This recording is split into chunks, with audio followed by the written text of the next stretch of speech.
খোলা আকাশের নিচে ত্রিপল বিছিয়ে চলছে ক্লাস, নেই স্কুলে যাওয়ার মতো কোনো রাস্তা। এ চিত্র কুড়িগ্রামের চিলমারী উপজেলার পাত্রখাতা গ্রামের পূর্বচর পাত্রখাতা সরকারি প্রাথমিক বিদ্যালয়ের। ১৯৮৮ সালে প্রতিষ্ঠিত এই বিদ্যালয়ে যাওয়া আসার রাস্তা ছিল সরকারি খাস জমিতে, কিন্তু ২০১৬ সালে জাহাঙ্গীর আলম নামে এক ব্যক্তি বিদ্যালয়ে যাওয়ার রাস্তা সহ ৩৬ শতক জমি লিজ নিয়ে বাড়ি নির্মাণ করেন। এ সময় যাতায়াতের পথ পুরোপুরি বন্ধ করে দেন।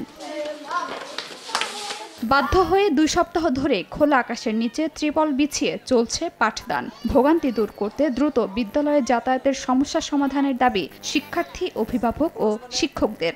রাস্তাঘাট নাই, আমার বাচ্চা স্কুলে যেতে পারে না। স্কুলে পাঠিয়ে দিয়ে আম্মু রাস্তার মধ্যে গর্ত করে দিচ্ছে, যেতে পারি না। রাস্তার কারণে এখন আমি বলি যে আমার এই মেয়েকে স্কুলে দেব না। স্কুলে যাওয়ার রাস্তা নাই, এই জন্য আমরা এখানে ক্লাস করতেছি। এখানে গরম, রোদ, এই গাছতলার মধ্যে আছি, আমরা অনেক কষ্টে আছি। এই জন্য আমাদেরকে রাস্তা চাই।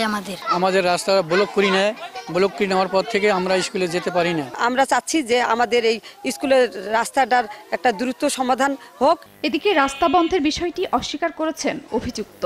পানি থাকার কারণে রাস্তাটা ভেঙে গিয়েছে। ভেঙে যাওয়ার পর টিচার এবং ছাত্রছাত্রীরা আমাদের বাসার উপর দিয়ে আসতেছিল। আমরা বলছি যে না, সমস্যা নেই, আমরা আমাদের বাসার উপর দিয়ে চলেন, যখন রাস্তা মেরামত হবে তখন আপনারা আপনাদের রাস্তা দিয়ে চলবেন।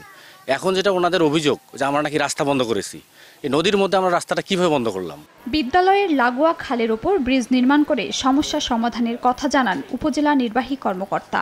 খালের পরে আমাদের স্কুল, তো আমি এলজিডি এক্সএম মহোদয়ের সাথে কথা বলেছি। কথা বলে আমরা এটার পার্মানেন্ট সলিউশনের জন্য একটি ব্রিজের প্রস্তাব দিচ্ছি।